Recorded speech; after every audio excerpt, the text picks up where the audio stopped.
네, 우리 말씀 받기 전에 한번 같이 기도하도록 하겠습니다. 하나님 아버지 감사합니다.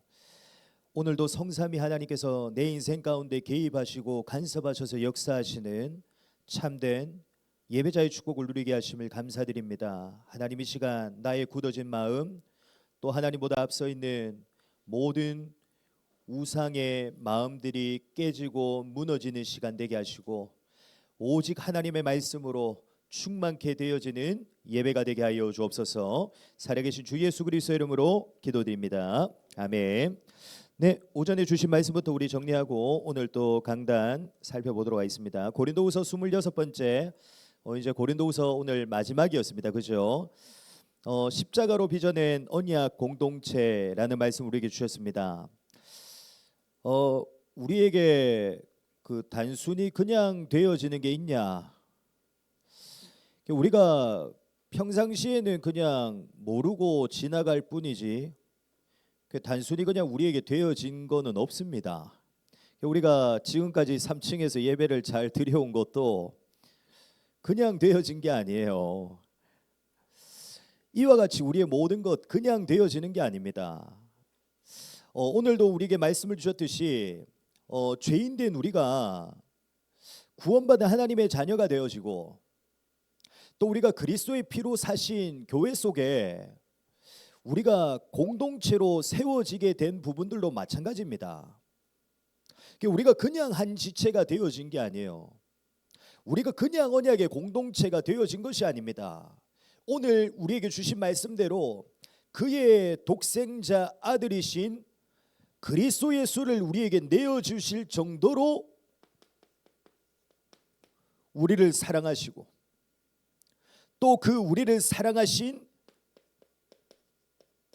그 십자가의 은혜로 말미암아 되어진 것입니다.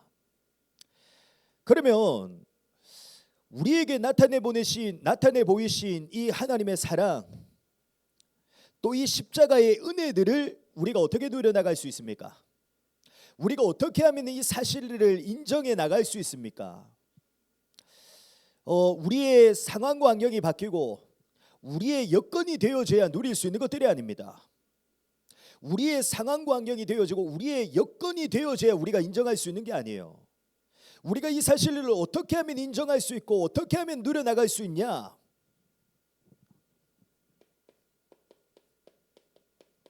그리스도 예수의 복음 안에서만 누릴 수 있습니다. 우리의 무언가가 달라지고 변해야 누릴 수 있는 것이 아니라 우리가 그리스도 예수 안에 있을 때 누릴 수 있어요. 그리스도 예수 안에 있을 때 우리가 뭘 누릴 수 있냐? 하나님의 사랑을 누릴 수 있어요. 우리가 그리스도 예수 안에 있을 때 뭘 누릴 수 있냐? 십자가를 통해 내게 나타내 보이신 그 하나님의 은혜를 온전히 나의 것으로 누릴 수 있는 것입니다. 그래서 우리는 항상 날마다 어디 안에 머물러 있어야 되냐? 그리스도 예수 안에 머물러 있어야 돼요. 그리스도 예수 안에 머물러 있을 때만 하나님의 사랑이 내게 확인되어지고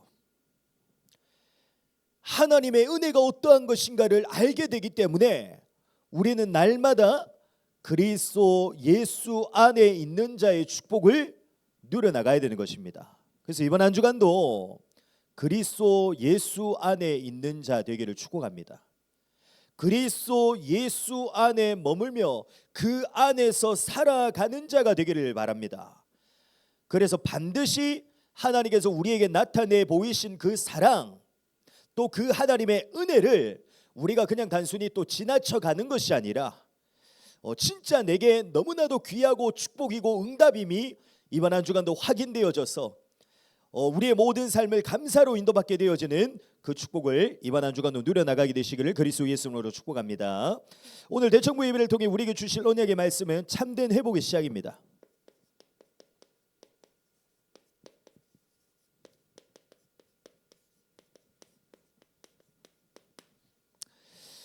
우리의 삶이 회복되어지고 또 우리의 인생이 회복되어지기 위해서는 가장 먼저 무엇이 회복되어져야 되냐? 다른 어떠한 우리의 외적인 부분들 이전에 가장 먼저 뭐가 회복되어져야 되냐? 우리의 내적인 부분이 회복되어져야 돼요. 우리의 외적인 상황이나 환경이나 그러한 부분들 이전에 가장 먼저 어떤 부분이 회복되어져야 되냐? 나의 내적인 부분. 다시 말하면 우리의 마음이 회복되어져야 돼요. 우리의 마음과 우리의 중심이 가장 먼저 회복되어져야 됩니다. 그게 왜 그러냐면 결국에는 우리의 말과 행동과 삶을 비롯해서 우리의 외적인 모든 부분들이 결국에는 어디 속에서 나오냐? 우리의 마음에서 나와요. 우리가 그냥 행동하게 되는 게 아니라니까요. 우리는 반드시 우리 마음 속에 지금 내 마음에 있는 것을 우리는 어떻게 하죠? 행동합니다. 지금 내 마음에 담겨져 있는 것을 가지고 우리는 살아간다니까요. 그래서 우리의 삶과 우리의 인생이 회복되어지기 위해서는 가장 먼저 뭐가 회복되어져야 되냐? 우리의 마음이 회복되어져야 돼요. 그래서 성경은 우리의 말과 행동, 우리의 삶에 대한 모든 부분들을 결국에는 어떻게 표현하고 있냐? 열매라고 표현하고 있습니다. 왜냐? 우리의 마음에 들어있는 것들이 우리의 행동과 말과 삶으로 나와서 결국에는 열매 맺어지기 때문에. 그래서 누가복음 6장 43절에서 45절에 보면 이렇게 말씀하고 있습니다. 못된 열매 맺는 좋은 나무가 없고 또 좋은 열매 맺는 못된 나무가 없느니라. 나무는 각각 그 열매로 아나니 가시나무에서 무화과를 또는 찔레에서 포도를 따지 못하느니라. 선한 사람은 마음에 쌓은 선에서 선을 내고 악한 자는 그 쌓은 악에서 악을 내나니 이는 마음에 가득한 것을 입으로 말함이니라. 아멘. 결국에는 우리의 마음에 있는 것이 어떻게 된다고요? 우리의 입으로 나오게 되고 우리의 삶으로 나오게 된다고 분명히 말씀하고 있습니다. 그래서 성경을 보면 반드시 우리의 어떤 부분을 지켜야 된다고 말씀하고 있습니까? 우리의 마음을 지켜야 된다고 성경에서는 분명히 말씀하고 있고요. 분명히 하나님께서도 우리의 삶과 우리의 행동과 우리의 말을 보시기 이전에 가장 먼저 우리의 어떤 부분을 보신다고 말씀하시죠? 모든 말과 행동과 삶의 근원이 되는 우리의 중심, 우리의 마음을 하나님께서도 분명히 보고 계신다고 말씀하고 있습니다. 그래서 잠언 4장 23절에 보면 이렇게 말씀하고 있죠. 모든 지킬 만한 것 중에 더욱 내 마음을 지키라. 생명의 근원이 이에서 남이니라. 아멘. 또 우리가 잘 알고 있는 사무엘상 16장 7절에 보면 하나님께서 사무엘 선지자에게 이렇게 말씀하십니다. 여호와께서 사무엘에게 이르시되 그의 용모와 키를 보지 말라. 내가 이미 그를 버렸노라. 내가 보는 것은 사람과 같지 아니하니 사람은 외모를 보거니와 나 여호와는 중심을 보느니라 하시더라. 아멘. 그래서 반드시 우리에게서 뭐가 회복되어져야 되냐? 어떤 축복이 우리에게서 일어나야 되냐? 우리의 마음이 회복되어지는 역사가 반드시 먼저 일어나야 됩니다. 그러면 우리는 어떻게 하면 우리의 마음을 회복시킬 수 있죠? 우리의 이 마음은 우리의 노력과 열심, 우리의 의지나 결단과 결심으로는 우리가 회복시켜 나갈 수가 없습니다. 왜냐? 우리의 마음뿐만 아니라 우리의 모든 영역이 어떻게 되어졌죠? 죄로 인해 부패되어졌습니다. 죄로 인해 우리의 마음뿐만 아니라 우리의 모든 영역이 어떻게 되었죠? 부패되어졌다니까요. 다시 말하면 인간의 전적인 부패로 인해 우리는 이미 우리 스스로를 회복할 수 있는 그 능력을 어떻게 하게 되었냐? 잃어버리게 되었습니다. 영적으로 무기력하고 무능력한 상태 속에 우리가 빠지게 되었다니까요. 그래서 우리 스스로는 우리의 마음을 회복시킬 수가 있냐? 우리의 마음을 회복시킬 수가 없습니다. 그래서 하나님께서 우리에게 무엇을 말씀하십니까? 우리의 것으로는 우리의 마음을 회복시킬 수가 없기 때문에 하나님께서 내 속에 새 영을 두시고 하나님께서 우리에게 새 마음을 주실 것을 말씀하십니다. 그래서 오늘 우리가 읽은 에스겔서 36장 26절에 보면 이렇게 말씀하고 있죠. 또 새 영을 너희 속에 두고 새 마음을 너희에게 주되 너희 육신에서 굳은 마음을 제거하고 부드러운 마음을 줄 것이며. 아멘. 하나님께서 우리에게 어떻게 하신다고요? 내 속에 새 영을 두시고 새 마음을 나에게 주신다고 분명히 하나님께서 우리에게 말씀하고 계십니다. 그러면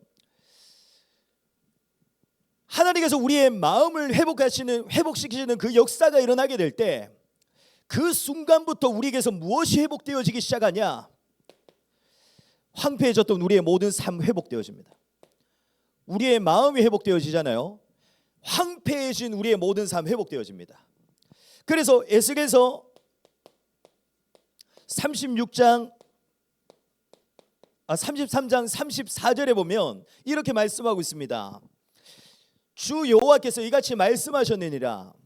내가 너희를 모든 죄악에서 정결하게 하는 날에 성읍들에 사람이 거주하게 하며 황폐한 것이 건축되게 할 것인즉 전에는 지나가는 자의 눈에 황폐하게 보이던 그 황폐한 땅이 장차 경작이 될지라. 아멘. 그리고 우리의 마음이 회복되어지기 시작하잖아요. 그러면 그때부터 무엇이 회복되어지기 시작하냐? 에스겔서 37장이 말씀하고 있듯이 마른 뼈와 같이 완전히 무너졌던 공동체가 다시 회복되어져 살아나게 됩니다. 우리의 마음이 회복되어질 때. 그리고 더 중요한 것은 우리의 마음이 회복되어지잖아요. 그러면 무엇이 회복되어지냐? 하나님의 임재가 회복되어집니다. 다시 말하면 하나님의 영광이 회복되어져요. 그래서 에스겔서 43장 4절에서 5절에 보면 이렇게 말씀하고 있습니다. 여호와의 영광이 동문을 통하여 성전으로 들어가고 영이 나를 들어 데리고 안뜰에 들어가시기로 내가 보니 여호와의 영광이 성전에 가득하더라. 아멘. 지금 우리가 읽고 있는 에스겔서의 흐름이 결국에는 이 흐름입니다. 에스겔서 전반부를 보면 어떤 일이 나죠? 하나님의 영광이 충만해져요. 근데 어떤 일이 나죠? 죄로 인해 결국에는 어떻게 됩니까? 그 마음에 이스라엘 백성들의 우상으로 인해 하나님의 영광이 성전에 떠나가게 되죠. 그런데 다시 어떤 일이 일어나냐? 그 마음을 회복시키시는 하나님의 역사가 일어나자 결국에는 에스겔서 하반부의 마지막 결론에 가게 되면 어떤 일이 일어나냐? 하나님의 임재가 회복되어져요. 하나님의 영광이 충만하게 회복되어지는 역사가 일어나게 됩니다.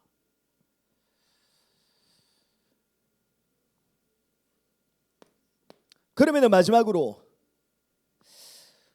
우리의 것으로는 우리의 마음을 회복시킬 수가 없기에 우리는 그러면 아무것도 하지 않고 가만히 있으면 되는가?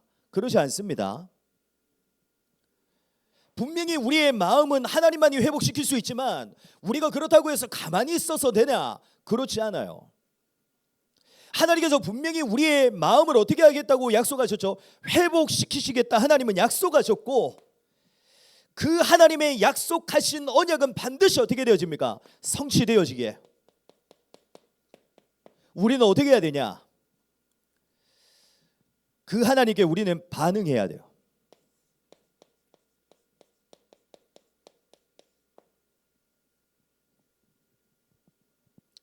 하나님께서 분명히 우리에게 마음을 회복시키겠다 약속하셨고 하나님은 분명히 우리에게 약속하신 대로 성취해 나가시기 때문에 우리는 어떻게 해야 되냐? 그 하나님의 일하심과 행하심에 우리는 반응해야 됩니다.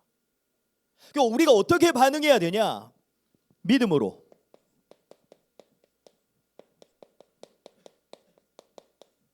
우리는 순종으로 반응하는 삶을 살아가야 돼요. 그래서 성경을 보잖아요. 성경을 봐도 단순히 그냥 그 하나님의 역사만을 말하고 있지 않다니까요.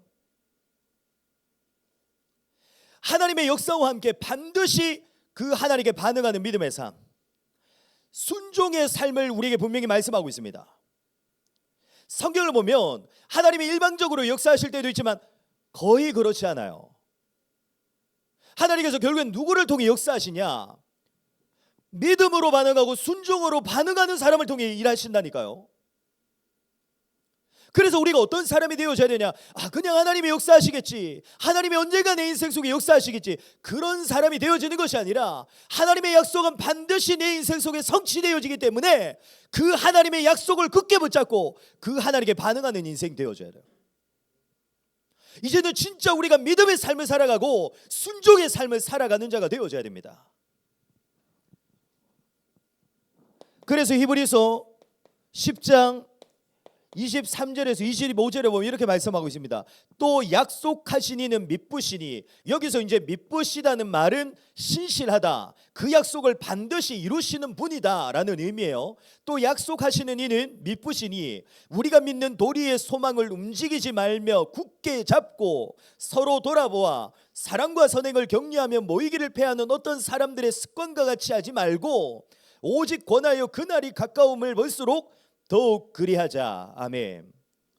약속하신 이가 미쁘시기에, 약속하신 그 하나님께서 약속하신 대로 반드시 언약을 이루어 나가시기에 우리는 어떻게 해야 된다고 말씀하고 있죠? 소망을 더 굳게 붙잡고 더욱더 모이는 일에 힘써야 된다고 말씀하고 있습니다.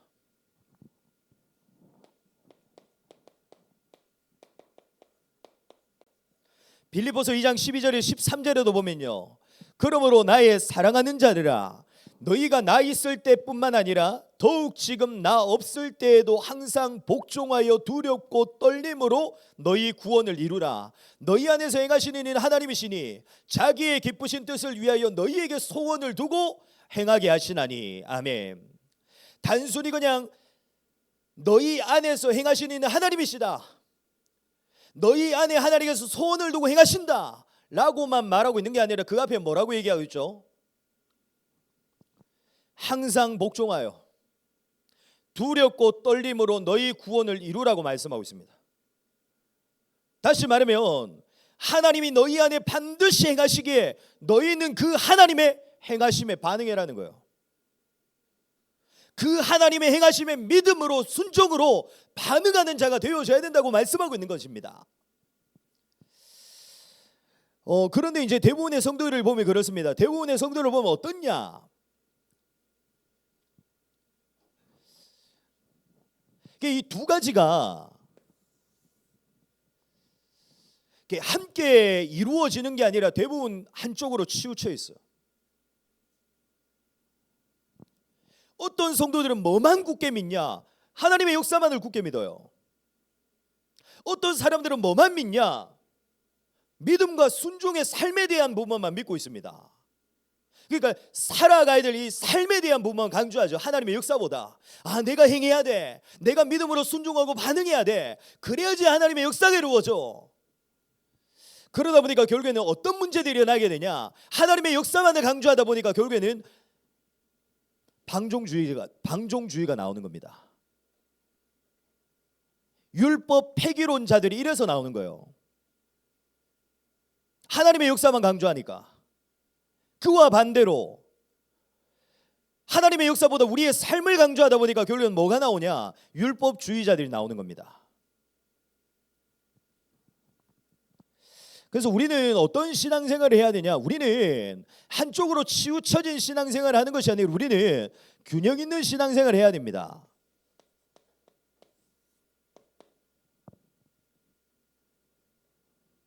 우리는 균형 있는 신앙생활을 해야 돼요. 하나님의 약속은 반드시 내게서 성취되어지기에, 하나님의 모든 언약의 약속들은 하나님의 역사로만 성취되어지기에 우리는 어떻게 해야 되냐? 더욱더 하나님께 순종하고 더욱더 하나님께 반응하는 믿음의 삶을 살아가자. 균형 있는 신앙생활이 되어져야 됩니다. 모든 것은 하나님의 역사로만 되어져요. 그러나 중요한 것은 그 하나님의 역사 속에 우리는 어떻게 해야 되냐? 가만히 기다리는 것이 아니라 우리는 반응해야 돼요. 그것이 우리의 자세입니다. 그것이 성도의 책임이에요. 성도가 이루어 나갈 삶입니다. 하나님의 행하심 속에 반응하는 자가 되기를 바랍니다. 하나님의 일하시고 행하심 속에 믿음으로 순종으로 반응하는 자의 축복을 이번 한 주간 누려나가시길 축복합니다. 그래서 우리의 이 삶을 통해 하나님의 역사가 끊이지 않고 지속되어지고, 또 이제는 우리의 삶과 우리의 인생 가운데 진짜 우리의 마음의 회복을 넘어서서 우리의 삶과 우리의 모든 인생이 회복되어질 뿐만 아니라 하나님의 임재하심과 하나님의 영광이 회복되어지는 역사가 우리를 통해 시작되어지기를 그리스도 예수 이름으로 축복합니다. 우리 함께 주신 말씀 붙잡고 기도하도록 하겠습니다.